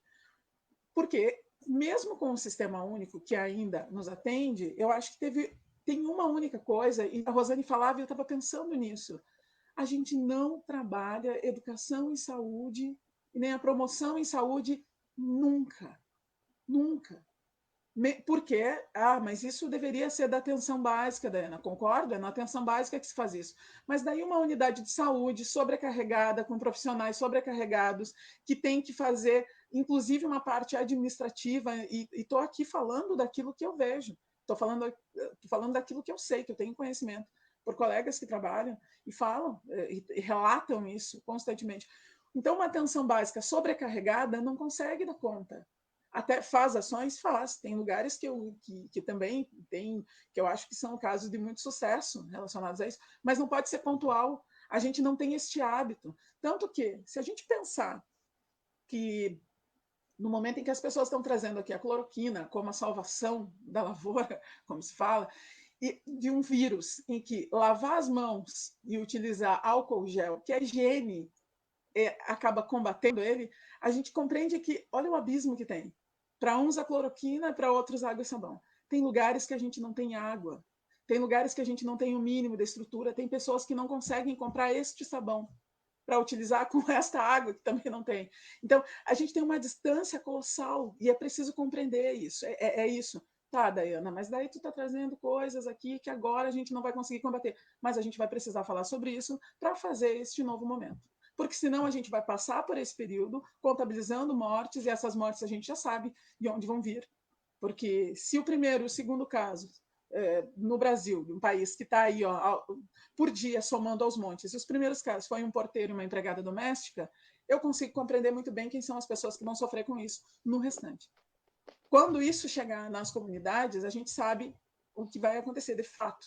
Todo um trabalho que está sendo feito, e novamente trago a atenção básica, porque eu acho que a gente tem que valorizar o que a gente tem de importante, de positivo, e que é o que a gente necessariamente, nesse momento, deveria estar referindo toda a atenção, que é onde promove, onde produz esse primeiro impacto de cuidado. Então, se a gente tem a atenção básica que está aí sofrendo com esses ataques, e aqui em Porto Alegre isso fica muito objetivo, a partir do momento que a gente sabe que estão querendo fazer, não é nem o fechamento, mas a fusão das unidades, porque é isso, né? Vendem como uma fusão. Que é isso? A população, a comunidade não vai compreender isso. São sujeitos políticos que não têm informação, e de novo digo, informação como algo fundamental para a ruptura desse processo. Não se tem essa informação. Chega lá vendendo a solução como a fusão dessa unidade, vai aceitar. Chega lá falando que tem que votar em fulano ou ciclano, vai aceitar. Não se tem um trabalho para gerar crítica. Não se tem um trabalho. E isso tudo impacta diretamente o momento que a gente está vivendo. A gente precisa compreender. E eu acho que cabe a nós, cabe a gente, sabe? Definitivamente eu não compreendo outra forma. Cabe a gente chegar nesses espaços e começar a fazer esta construção com formação política. E quando eu digo formação política, não é formação política partidária, é formação política para que as pessoas entendam quem são, o lugar que ocupam e a importância, a relevância de saber cada um desses pontos e desses eixos, saber de direitos e saber de deveres também. Porque se a gente não tem o conhecimento, a gente aceita. E a partir do momento que a gente aceita, a gente se coloca, inclusive, em risco, como a gente está agora, todos nós, com o governo que a gente tem. Então, eu acho que é mais além essa estrutura, a gente precisa olhar ela como um todo. Definitivamente, eu acho que é isso. A gente, para fazer essa ruptura, uma ruptura real, assim, e compreendendo cada um desses pontos, a gente vai ter que fazer isso. Vai ter um desgaste físico, vai ter um desgaste emocional, vai ter. Então, se coloque à frente quem definitivamente quer, está disposto e consegue lidar minimamente e tem saúde mental para suportar isso, porque é violento. A partir do momento em que a gente se coloca à disposição, tu está exposto. Mas vai ser essencial para essa mudança, para essa ruptura, porque a gente está falando de pessoas que sequer compreendem que ocupam esse lugar de desfavorecimento e que, essencialmente, quando estiverem ali à frente, tendo que fazer uma escolha, vão fazer a escolha errada. E que elas estejam insanamente fazendo essa escolha, sequer conseguem ter o benefício da dúvida e da crítica a seu favor, porque nunca foi construído esse pensamento. Então, eu fico muito reflexiva em torno disso, porque, claro, em contrapartida, eu vejo o que a gente está sofrendo pelo revés dessa estrutura política, mas, ao mesmo tempo, eu penso o que foi feito para modificar isso. Então, acho que é o momento da gente compreender que é necessário fazer isso, mas não só compreender, iniciar essa mudança, essa transformação, porque senão a gente vai trocar 17 por 18, por 19, 20 e nada de fato vai modificar. E não vai ser pensado nada, não vai produzir nenhum impacto para quem definitivamente tem que se produzir. A gente está aí com uma relação toda de violência de genocídio mesmo, com a população negra, já há muito tempo, que a gente vem falando sobre isso, movimento negro, a Rosane sabe disso, inclusive, muito melhor que eu, e que o que está sendo produzido? O movimento negro se organizou, mobilizou e começou a pautar, enfim, necessariamente começou a pautar a necessidade, a importância de ações para minimizar isso.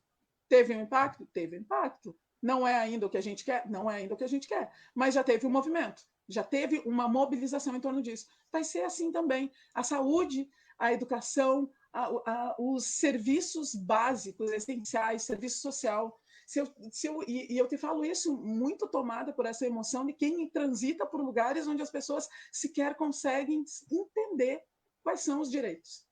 Elas sequer conseguem se compreender como sujeito de direito. E daí eu te pergunto, Fabiano, tu acha que uma figura dessa, quando está à frente de uma urna, tendo que escolher um indivíduo, ela vai ter toda essa crítica? Ela não vai ter essa crítica, porque para ela nunca fez diferença. E ela não se vê em nenhum deles. Porque é isso, troca 17 por 18, por 19, por 20.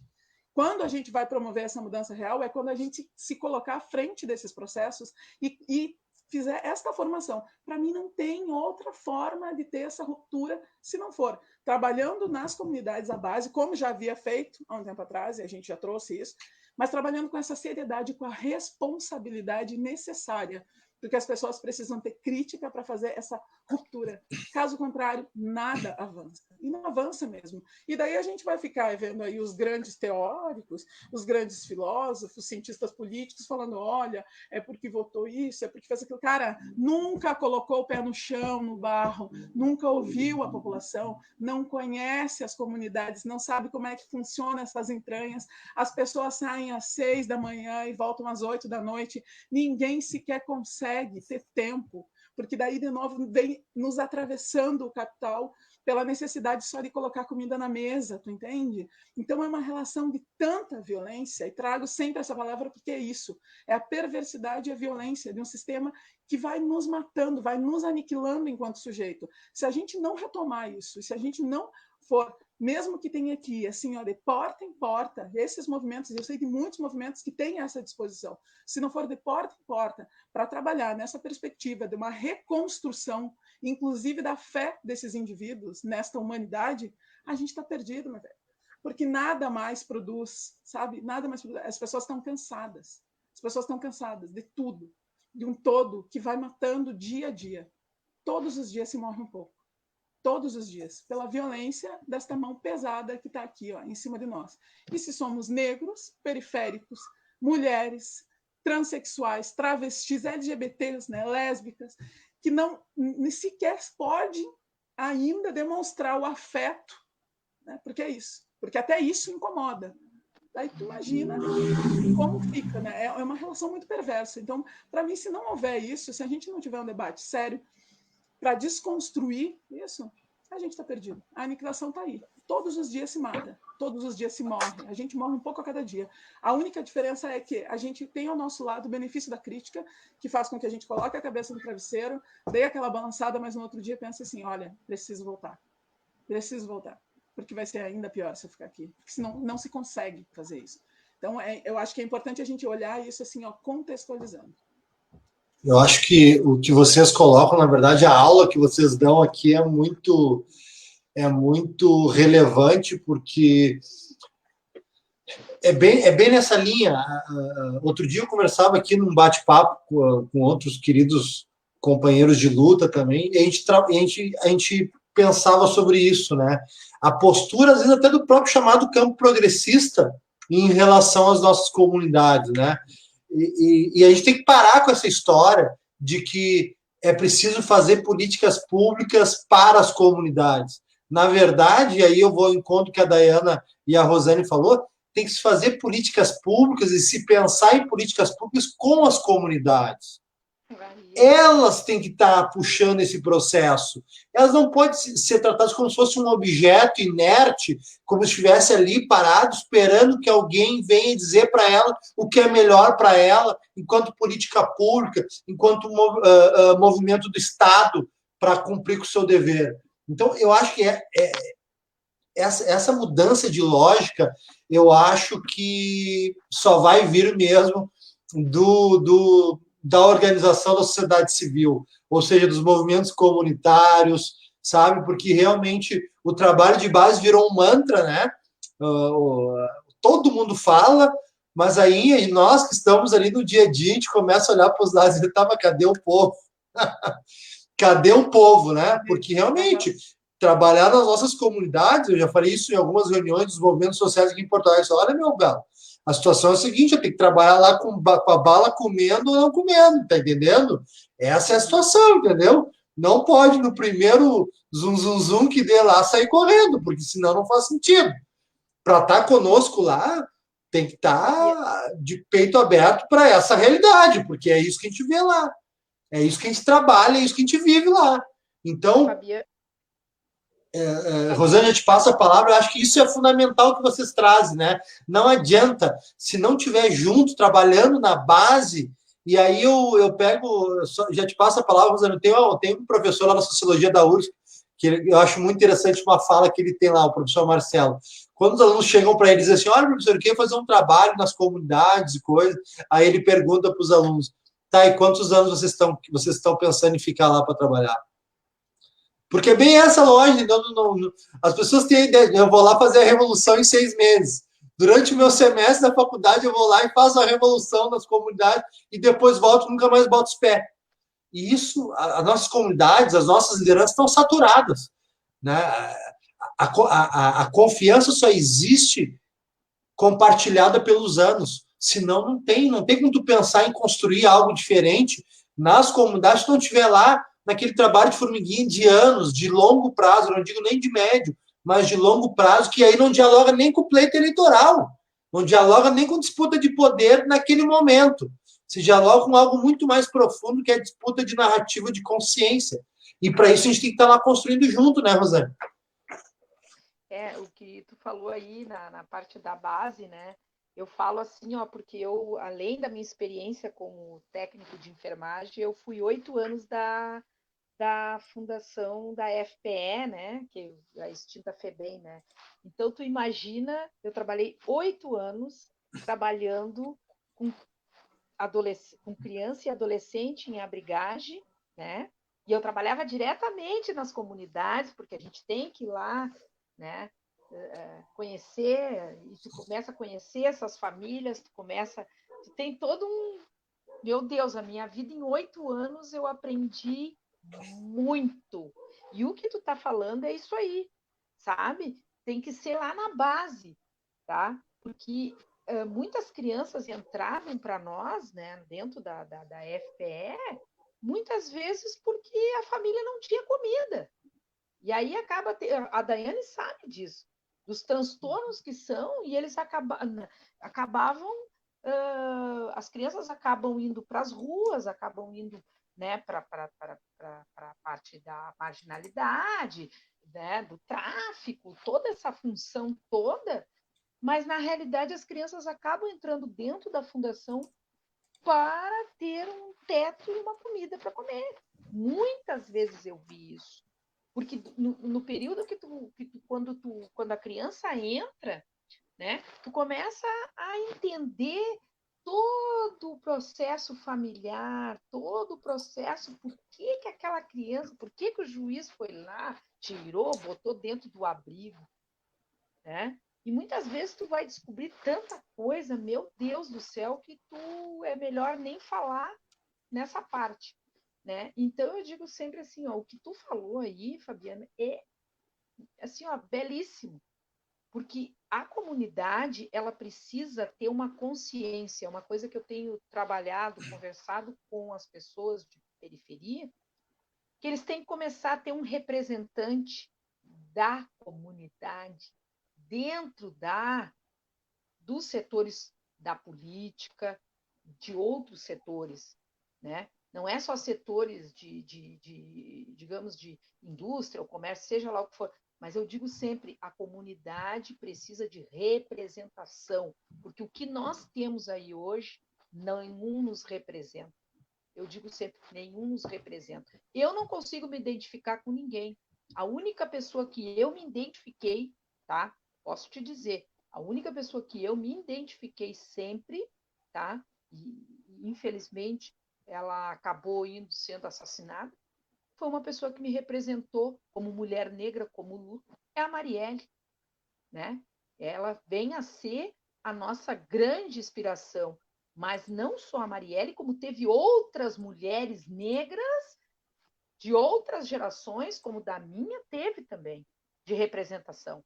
Mas eu digo, na representação máxima que hoje essa juventude precisa, pelo menos ter, para poder dizer realmente, uma guria que lutou o que ela lutou e só assassinaram ela porque, como se diz, ela ia ir muito mais longe do que vocês imaginam, né? Principalmente, acho que talvez até a um Senado, né? Como talvez a primeira mulher, além da Benedita, ser a segunda mulher negra mais votada para o Senado no Rio de Janeiro. Tenho certeza que sim. Então eu digo sempre assim, nós precisamos de representação. É isso que a comunidade precisa ter. Mas um representante que saia dessa comunidade, mas que olhe para a sua comunidade, não só a sua comunidade, todas, né? Eu digo num contexto todo, mas olhar para essa comunidade com os olhos que tu tá sempre lá, como diz a Daiane, botando o pé no barro, sempre lembrando, mas como eu não vou fazer projeto para ajudar tal comunidade, precisa mais de água, precisa mais de cano, precisa mais disso. Porque o que acontece é que acaba sendo as pessoas que vão lá, como tu disse, Fabiano, vão lá, fazem a política, né, como tu diz, depois desaparecem, né? Não fazem nada do que prometer e as pessoas continuam no mesmo, como diz a Daiane, levantando às 5 da manhã para ganhar seu ganha-pão para poder trazer comida para a mesa. Entendeu? Eu acho que é isso que tem que mudar. A cabeça do povo tem que começar a mudar. Porque esse vírus, eu sempre digo, além dele mexer em muitas estruturas no mundo inteiro, ele vai mexer muito nas estruturas também do país. E eu acho que para algumas pessoas vai movimentar muita coisa. Eu tenho certeza disso. Algumas, não todas, mas algumas. Mas eu digo sempre assim, essa luta não é só das entidades como vocês, como tu, Fabiano, que está ali na linha de frente, como a Daiane, sabe? Mas eu acho que tem que ter um movimento todo participativo de toda uma comunidade inteira, né? E isso que a Daiane fala da parte da educação é a parte que eu digo sempre, trabalho de formiguinha, tu consegue muita coisa. Eu trabalho muito formiga. Eu sempre disse que eu sou uma formiga, porque eu consigo conversar e falar para as pessoas e dizer assim, ó, mas dona Rosane, mas eu não tenho direito. Como que tu não tem direito? Aí eu pego a Constituição e abro lá na página tal e digo, olha aqui, ó, teu dever é esse, mas teu direito é esse, tudo aqui, ó. Tudo isso aqui. Mas eu tenho direito. Sim, você tem direito a tudo isso que está aqui. Tem o seu dever, mas você tem muito mais direito do que dever.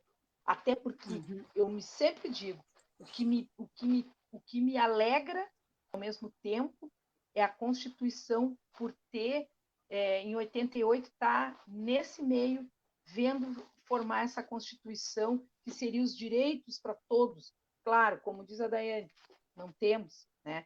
E o SUS nasce nessa gestão, em 88. Ele nasce em 88, com nós todos lá dentro fazendo isso ser realidade, que é hoje. O que está salvando a pandemia no país, no Brasil,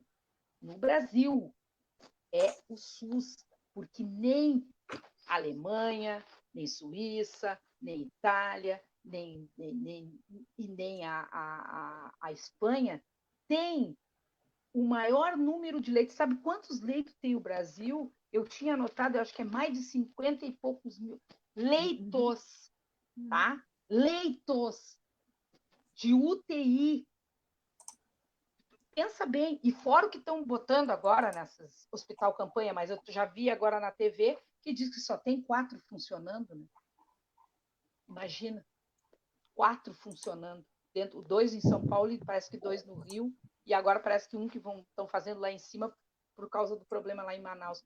Mas o Brasil é o único país que tem leito hospitalar de graça. Sabe por que nos Estados Unidos estão todo mundo morrendo, e principalmente o povo negro? Porque lá é particular, lá é pago.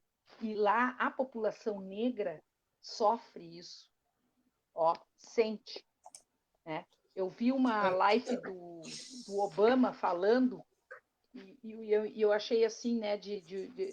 Ele não é mais o presidente dos Estados Unidos, mas ele fez como se diz, ele falou para a comunidade negra, entendeu? De toda essa pandemia que o povo negro está sofrendo. E eu gostei de uma palavra que ele disse: nós já passamos por tantas e tantas, o nosso povo já foi sacrificado, estamos sendo sacrificados de novo, mas tenho certeza que com vocês na luta nós vamos conseguir vencer essa. Então ele dá o que o Trump vai lá e derruba, ele vem e levanta o povo, porque o povo negro nos Estados Unidos, ele tem uma coisa diferente do povo negro brasileiro. Ele tem esses lideranças que vêm e levantam eles, sabe? Fazem com que eles respirem. E nós? Cadê os nossos para nos fazer respirar? É isso que a Rosane fala, eu acho que ajuda até a gente repensar também os próprios nossos heróis, né? De tantos Dandara, João Cândido, Zumbi, né? Eu acho que eu acho muito importante a gente valorizar todos os militantes do mundo, né? Malcolm X, Luther King, né? Mas eu acho que primeiro tem que começar pelos nossos. Eu acho que primeiro a gente tem que começar pelos nossos, sabe? E isso e às vezes é um problema. Não, claro. Não. E o que tu falou, Rosane, é muito verdadeiro. É que eu lembrei de uma reunião que a gente teve com alguns educadores sociais, só rapidamente, nós já vamos encerrar. Na verdade, já está estourado o tempo. Mas como o papo estava bom, né? E aqui a gente não tem muito limite, a gente vai indo. Mas a gente estava conversando lá na região com os educadores sociais. E a pauta era a Semana da Consciência Negra. E aí, quem eram os nomes que iam ser trabalhados naquela semana com os alunos, né? E aí surgiu vários nomes, Malcolm X, né, Luther King, pessoas que dispensam apresentações, né, lutadores assim que merecem absoluto respeito. Mas aí, quando nós levantamos os nomes do João Cândido e do Zumbi, o Zumbi até é mais notório, é mais conhecido, mas quando a gente levantou o nome do João Cândido, poucos educadores sociais conheciam. Então, isso é uma coisa interessante para a gente cada vez mais pensar, e os educadores sociais também, a gente cada vez mais trabalhar a questão do cuidado do cuidador, né? Isso é uma questão fundamental. E eu já não vou mais me alastrar muito, também eu sou outro que gosta de falar.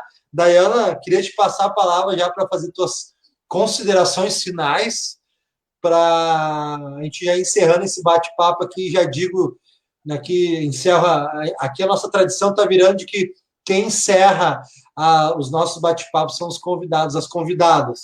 Então, eu queria agradecer, primeiramente, antes de passar a palavra para vocês, as pessoas que ficaram até agora conosco, as que participaram, e são muitas pessoas, eu peço desculpa por não nomear todas, porque são várias pessoas que se manifestaram, mas todo o nosso carinho a gente deixa registrado aqui por várias pessoas que se manifestaram, outras que não se manifestaram, mas estão nos acompanhando até agora, já são quase 10h40, então, nosso profundo respeito e carinho por todas as pessoas que estão aí também junto, entendendo a importância dessas nossas conversas aqui do movimento comunitário. Vai lá, Dayana. Então, nessa mesma linha que tu está trazendo, eu quero só dar um exemplo do quão importante é essa valorização de quem a gente tem por perto, de uma ação que a gente teve aqui no Morro Santana, isso há 2 anos atrás, pensando na consciência negra. Nós organizamos um espaço aqui na Associação dos Moradores, ali na Tijuca, que aqui é grande, enfim, tem várias associações, e essa foi lá centralizando todos os territórios, né? Todas as associações naquele espaço. A gente, quando foi pensar em algo, pensou assim, vamos fazer uma premiação, uma valorização das personalidades negras que nós temos aqui na comunidade. No bairro. Foi uma das coisas mais lindas que eu já presenciei. Porque tu valorizar o fotógrafo negro, o professor negro, a professora negra, o professor de capoeira, a cuidadora das crianças que é negra, a senhora que é quem provém toda uma organização dentro da comunidade.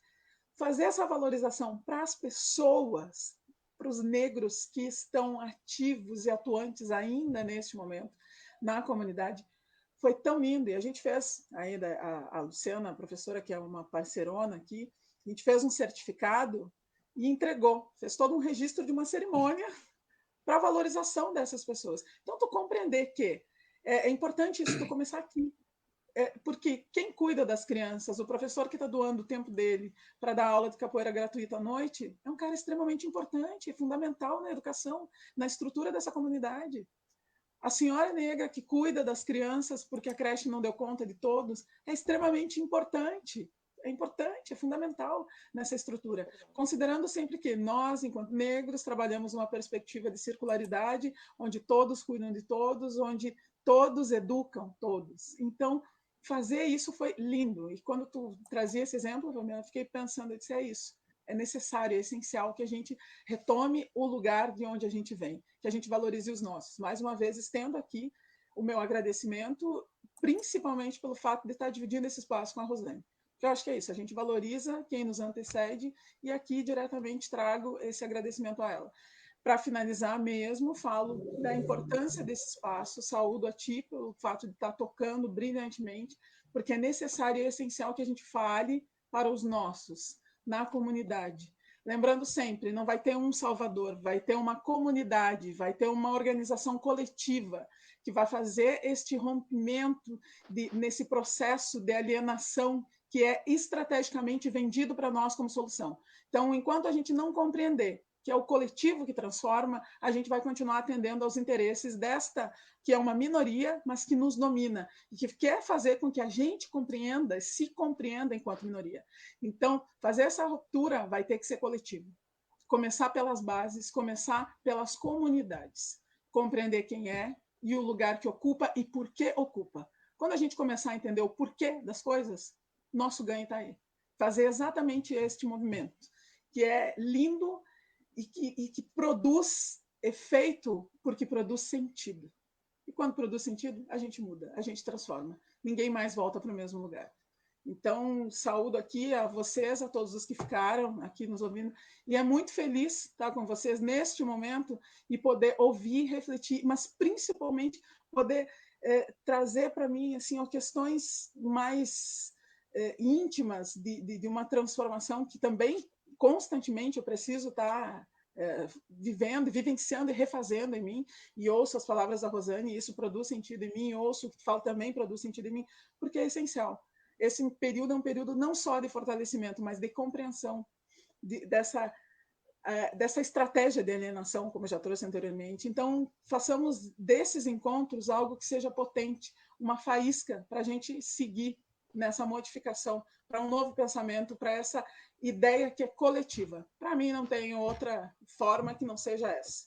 Me coloco à disposição desde já, e se tiver algumas outras perguntas, pode me procurar pelas redes sociais. Eu acho que a gente não se esgota nesse momento, bem pelo contrário, aqui é a fagulha que a gente deixa aí para poder seguir. Então, feliz pelo convite, obrigada pela noite, é um prazer. E a Rosane sabe do meu amor e de toda a minha admiração por ela, desde sempre, né? A gente vai ficar aqui ó, eternamente, puxando. Poderia trazer vários outros nomes, mas já que a gente está aqui hoje, a gente, pela primeira vez, está compartilhando esse espaço, né? Então, eu faço isso abertamente. Um abraço. Só para dizer, antes de passar a palavra para a Rosane, que momentos como esse e nessa página se repetirão. Então, vocês, eu não digo nem convidar, estão convocadas para em novos momentos a gente voltar aqui a fazer esse bate-papo, essa reflexão bem importante. Rosane. Fazemos isso. À disposição. As palavras, o que eu posso dizer? Eu estou honrada pelo convite do Fabiano, né? E honrada em dividir com a minha preta, minha negona, a minha inspiração de todos os dias, de olhar essa mulher na luta, né? De ver as fotos e sempre tudo que ela põe no Facebook, eu só boto ali meu orgulho, meu orgulho, meu orgulho, meu segmento, né? E o que eu digo assim, Fabiano, o que a Daiane fala, todas as palavras que a Daiane falou, é isso aí, nós temos que trabalhar o coletivo, nós temos que fazer o trabalho de formiguinha, trabalhando como tu aí, ó, Fabiano, nas comunidades, fazendo essa... Porque, assim, ó, uma coisa que eu aprendi, comunidade é unida. O que as pessoas não conhecem, tu, Fabiano, Daiane e eu, que somos das comunidades, das periferias, as periferias se ajudam. Se faltar açúcar na tua casa, tu chegar na porta da minha casa, eu vou te dar. Eu jamais vou virar. Se tu precisar de noite de um carro para te levar para o hospital, pode contar com uma pessoa da comunidade. E aquele senhor que tem o carrinho velho lá vai te levar para o hospital. Assim funciona a comunidade. A comunidade é unida. Eles têm isso. E é isso que eu falo. A coletividade. É isso que as pessoas, é isso que esses caras não conhecem e nem sabem. É a união, é isso aqui, ó. É isso aqui, ó, que a comunidade é, sabe? Então, eu deixo dito aqui, né, e também me proponho, Fabiano, depois que passar a pandemia, e Daiane, eu estou no último ano de gastronomia e eu ia fazer uma ação trazendo conhecimento para as pessoas das comunidades, ensinar o que eu aprendi, porque ninguém leva nada para o túmulo. E eu gostaria muito de passar, porque eu, além de ser desse último ano na faculdade, eu sou formada pelo Senac em gastronomia, pelo chefe Mamadou Hussein, que é meu maior orgulho, foi meu professor, né, senegalês. Então, eu proponho para vocês dois, depois que isso tudo passar, eu me proponho aí nas comunidades, e se tudo der certo, eu me proponho aí nas comunidades e dar uma aula de gastronomia e ensinar comida, não o feijão com arroz, mas ensinar aquilo que eles veem na televisão, dos masterchefs da vida, né? Eu posso ensinar e posso trazer pessoas que vão querer também fazer esse trabalho e ensinar gratuitamente para as pessoas até poderem ter uma renda, porque tem muita coisa que tu pode tirar para fazer renda.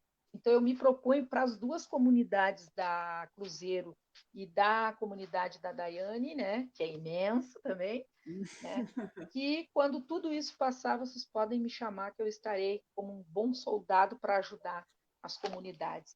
E deixo aqui o meu agradecimento às pessoas que estão aí na live, nos ouvindo, né, e nos escutando. E eu digo sempre, ninguém é menos que ninguém. A humildade abre a porta para muita coisa. Não é ser humilde de pé no chão, mas a humildade na alma, ela abre portas que vocês não têm ideia, né?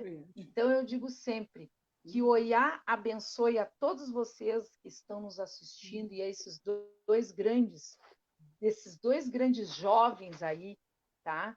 Que estão fazendo a diferença nessas comunidades, que ela possa abençoar vocês e trazer muita luz para nós. Rezo todos os dias que apareça uma medicação para acabar logo com tudo isso, com essa loucura, e que o nosso país tenha uma lucidez, que durante essa pandemia tenha reflexo e lucidez de mudar esse país, que é o que a gente precisa. Agora a gente precisa de liderança.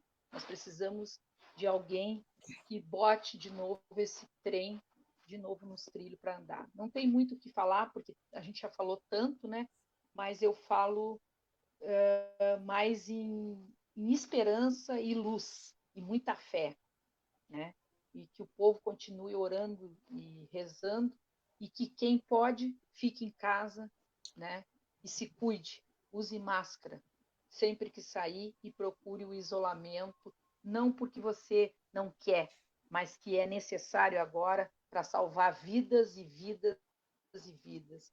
As comunidades, eu só peço o seguinte, que alguém que está aí nos ouvindo, se precisar, ajude essas comunidades com máscara, eles estão necessitando. Dá para ser feito até com TNT, com restos de tecido, entregue para a Daiane, né, ou para o Fabiano, que os guris vão saber pedir para essas costureiras na comunidade fazer para essas pessoas que necessitam. Por favor, quem puder, ajude da melhor maneira possível. Valeu, muito obrigado, minhas amigas, e até certamente uma próxima. Abração. Tá bom. Que lindo.